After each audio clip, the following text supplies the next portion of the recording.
बढ़ते हैं आगे। सीजफायर से पहले लेबनान पर हमले, इजरायली हमले की तस्वीर सामने आई है। लेबनान के टायर शहर को निशाना बनाकर हमला किया गया है।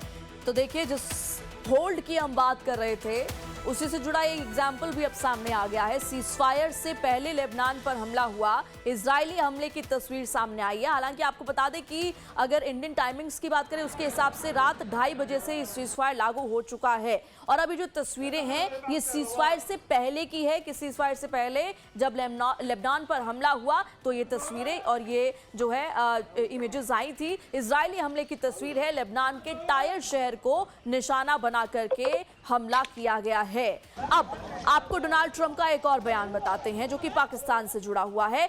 पाकिस्तान जा सकते हैं डोनाल्ड ट्रंप, ईरान के साथ समझौते पर दस्तखत कर सकते हैं। ईरान के साथ बातचीत में प्रगति हो रही है, ये ट्रंप का दावा है। पिछली बार देखिए जब इस्लामाबाद टॉक्स हुआ था, जेडी वेंस जब वापस आके उन्होंने प्रेस कॉन्फ्रेंस की थी तो उन्होंने कहा था कि हाँ, बातचीत कहीं ना कहीं उसमें प्रोग्रेस जरूर आए लेकिन हम निष्कर्ष तक नहीं पहुंच पाए हैं। लेकिन इतना भी साफ है कि 1-2 मीटिंग्स में या 1-2 राउंड की बैठक में निष्कर्ष निकल पाना इतना आसान नहीं है। लेकिन हाँ, कुछ पॉजिटिव सिग्नल्स भी सामने आ रहे हैं, जिसमें से एक ये है कि ईरान के साथ बातचीत में प्रगति हो रही है। ये बयान है डोनाल्ड ट्रंप का। इसके अलावा आपको बता दें और क्या वॉर ब्रेकिंग है, ईरान पर ट्रंप का सख्त रुख। ईरान को कभी परमाणु हथियार नहीं रखने देंगे। ईरान के पास 20 साल का वक्त नहीं, ट्रंप ये कह रहे हैं। देखिए, इसका जिक्र हमारे पैनलिस्ट भी कर रहे थे, इसको भी समझेंगे। ईरान पर ट्रंप का सख्त रुख।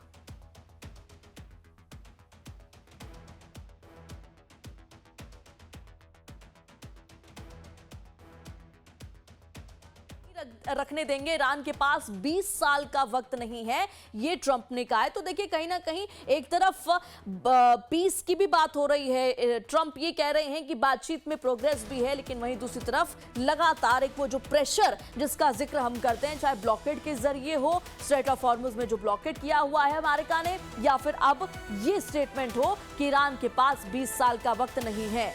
ईरान पर ट्रंप का सख्त रुख सामने आया है। उन्होंने क्लियर कहा है कि ईरान को कभी परमाणु हथियार नहीं रखने देंगे।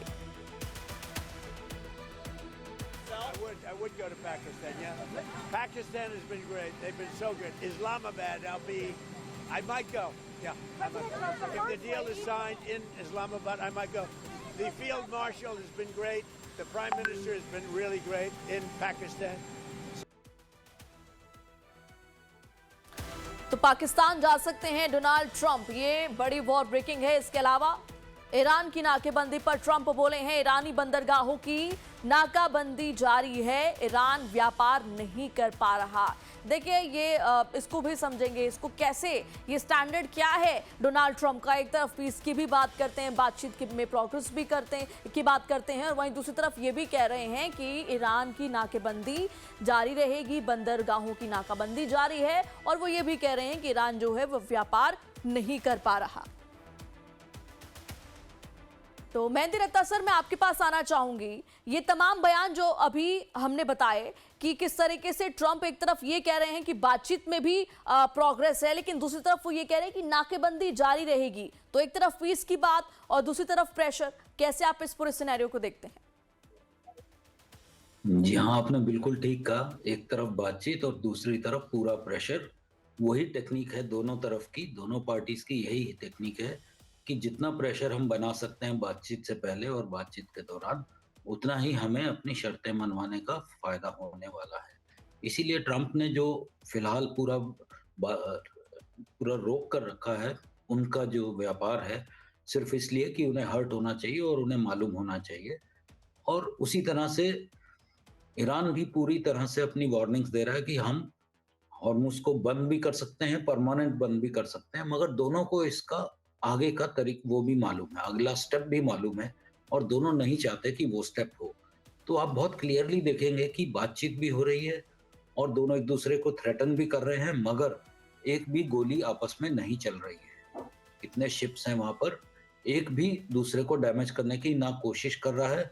एक्सीडेंटली अगर कुछ हो जाता है तो वो अलग बात है, मगर सिर्फ कहने के लिए आपस में लड़ाई हो रही है, और कोई भी पिछले 6 दिन से या 5 दिन से कोई भी गोली वहां नहीं चल रही है।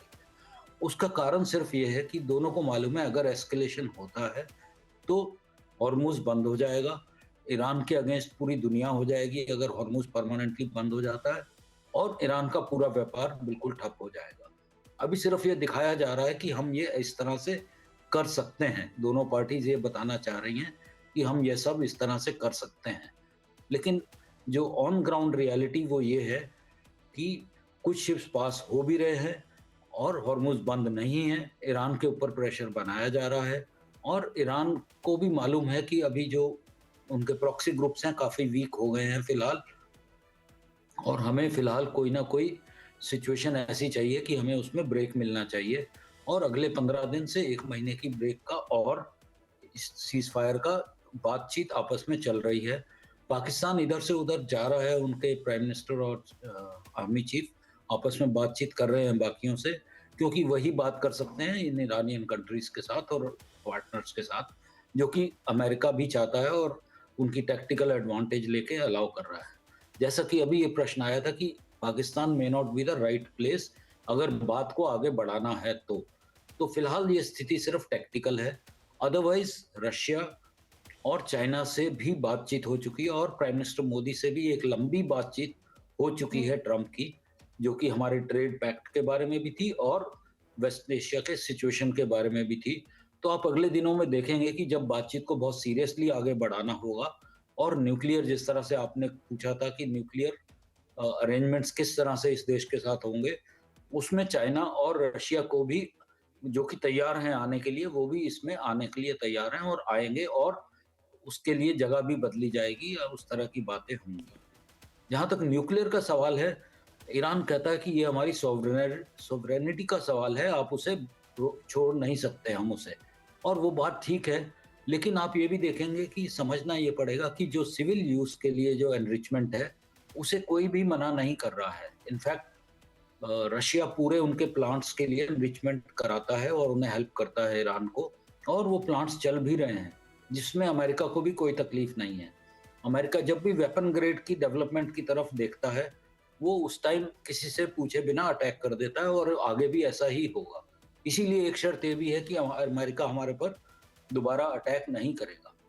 बिल्कुल एक ठीक है सर। सिचुएशन ऐसी आ सकती है कि जो उनका एनरिच्ड यूरेनियम है उसे सेफ रखने के लिए रशिया सामने आ रहा है कि उसे हम सेफ रख लेंगे, और एक बातचीत हम बनाकर और सिचुएशन को आगे बढ़ाएं और स्थिति ऐसी करें कि पूरी दुनिया को भी इकोनॉमिक प्रॉब्लम्स का सामना ना करना पड़े।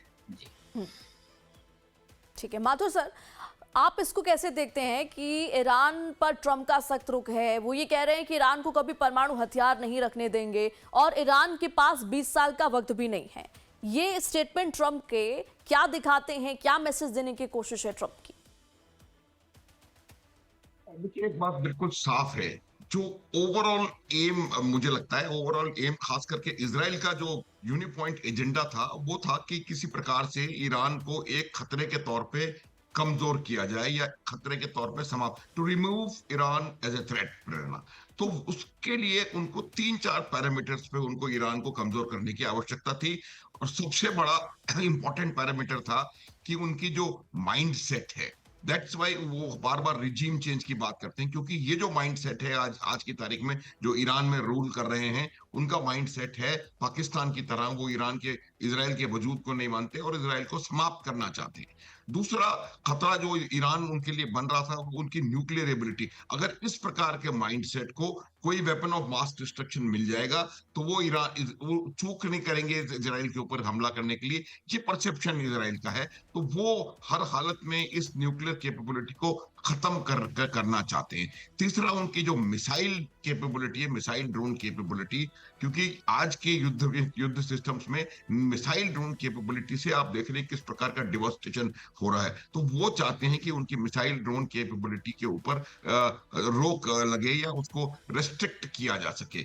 और चौथी चीज है उनके प्रॉक्सीज। ये चारों चीजों पर इजराइल का जो पूरा जो एजेंडा है वो बेस्ड है, और इसीलिए उन्होंने हमास को लगभग खत्म कर दिया है। हिजबुल्लाह को भी बहुत ज्यादा नुकसान हो चुका है। जब पेजर अटैक हुआ था, पेजर अटैक से लेकर के आज तक और जितने उनके लीडरशिप को उन्होंने नुकसान पहुंचाया, तो हिजबुल्लाह को भी बहुत ज्यादा नुकसान पहुंचाया जा चुका है।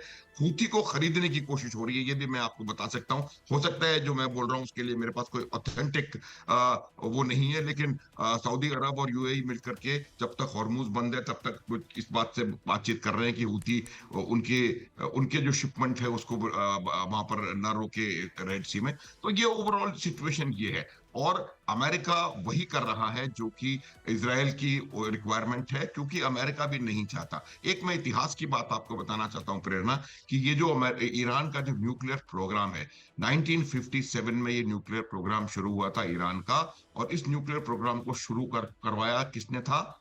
अमेरिका ने। उसके बाद जो पहला इनका न्यूक्लियर रिएक्टर ईरान तेहरान में बना था, वो भी अमेरिका की मदद से बना था। और उसके बाद वो लगभग करीब 20-25 साल तक, जब तक शाह भी थे, और उस समय तक अमेरिका लगातार उनके न्यूक्लियर प्रोग्राम को बढ़ाने में मदद करता रहा। और ये सारा का सारा सिस्टम है। एक बीच में इंटरेस्टिंग एपिसोड हुआ था जब AQ खान ने कुछ वहां पर स्मगल करके टेक्नोलॉजी ईरान को दी थी। ये बहुत सब जानते हैं इसके बारे में, ये बहुत बड़ा एपिसोड है। जबकि उसको, तो वो जो चीज थी, आज वही अमेरिका कह रहा है कि आप एनरिचमेंट नहीं कर सकते। देखिए, ये जो ओबामा के साथ जो जो हुआ था पैक्ट 2015 में, उसमें साफ ईरान ने मान लिया था, दस्तखत कर दिए थे कि 3.67% से ज्यादा एनरिचमेंट वो नहीं करेगा। ये ट्रंप खुद इसके लिए रिस्पॉन्सिबल है कि जैसे ही वो अपनी पहली टर्म में प्रेसिडेंट बन के आए, उन्होंने इस जो न्यूक्लियर डील थी इसको ये कहते हुए कि बिल्कुल बेकार है, ये है वो है, इसको खत्म कर दिया। वहां से परेशानी शुरू हुई है। जब ये हुआ तब ईरान ने अपना एनरिचमेंट को आगे बढ़ाना शुरू किया, क्योंकि उनको खतरा हो गया था। अब इसमें चीन और रूस का बड़ा भारी रोल है। चीन और रूस ने दोनों ने लगातार, जब से ये रेजिम आई है, उससे इनके न्यूक्लियर प्रोग्राम को आगे बढ़ाने में मदद करी है। पूरा समझाया जा सकता है इसको, लेकिन उन्होंने मदद करी है इसको न्यूक्लियर प्रोग्राम को आगे बढ़ाने में। उन्होंने वेपन ग्रेड मटेरियल भी सप्लाई करा है रशिया ने। रशिया के इंजीनियर्स और साइंटिस्ट वहां जाकर के उन्होंने काम किया है, और चाहे वो फोर्दो हो या इस्फहान हो या नातांज हो, कहीं भी। तो मेरा ये मानना है कि अमेरिका इस बात में मानेगा नहीं, लेकिन ईरान के पास अगर कोई लीवर है, मुझे लगता है सिर्फ वही लीवर है, क्योंकि कन्वेंशनल कैपेबिलिटी में आज भी अमेरिका और इजराइल जो हैं उनसे कई हजार गुना बेहतर हैं। एयर सुपीरियरिटी पूरी तरह से अमेरिका इजराइल के पास है। उन्होंने उनकी नेवी और एयरफोर्स को काफी डिग्रेड कर दिया है। तो एक ये लास्ट बात यही कह रहा हूं कि ईरान का मेरे हिसाब से बहुत कम लीवरेजेस हैं, और उसमें ये है, और इस पे उसको डाउन नीचे आना मुझे मुश्किल लग रहा है। ठीक है, युगी देवनाथ से थोड़ा शॉर्ट में बताइएगा, ब्रेक का वक्त होने वाला है। जैसा कि मैं जिस प्रेशर की बात कर रही थी, एक तरफ ब्लॉकेड कर रखा है, ट्रम्प कह रहे हैं कि ईरान का व्यापार भी रुका हुआ है, हम नाकाबंदी भी नहीं हटाएंगे, दूसरी तरफ प्रोग्रेस की भी बात करते हैं। तो ये जो प्रेशर डालने की कोशिश की जा रही है, इसका बातचीत पर क्या इंपैक्ट होगा सर? डिप्लोमेसी पर क्या इंपैक्ट हो सकता है? डेफिनेटली ईरान ने बार बार कहा है कि अमेरिका जब भी बातचीत करने की कोशिश करता है तो हमारी कनपट्टी पे पहले तमंचा धरता है। लेकिन अच्छी बात यह है कि ये जो 10 दिन का सीज फायर एग्रीमेंट हुआ है लेबनान के बीच में और इजराइल के बीच में, इससे इस्लामाबाद में जो बातचीत होगी उसमें काफी शानदार पॉजिटिव वाइब्स होंगे शुरुआती दौर में। जी ठीक है सर, आपने वापस लौटती हूं और इस ब्रेक के बाद इस चर्चा को आगे बढ़ाएंगे। इस बीच एक वॉर ब्रेकिंग भी आपको बता देते हैं। ओमान की खाड़ी में अमेरिकी नेवी तैनात है। ईरान की तरफ जाने वाले जहाजों को रोका गया है, व्यापारिक जहाज को मोड़ दिया गया है। तो कुल मिलाकर क्या कुछ अपडेट्स हैं ये आपको बता रहे हैं। ओमान की खाड़ी में अमेरिकी नेवी तैनात है और ईरान की तरफ जाने वाले जहाजों को रोका जा रहा है। यानी कि देखिए, प्रेशर डालने की पूरी कोशिश है, लेकिन क्या इसका कोई पॉजिटिव इंपैक्ट अगले, चाहे वो इस्लामाबाद टॉक्स हो या कहीं और, बेशक वेन्यू बदल जाए या फिर वेन्यू वही रहे, लेकिन क्या बातचीत में कोई असर पड़ेगा, ये देखने वाली बात होगी। बहरहाल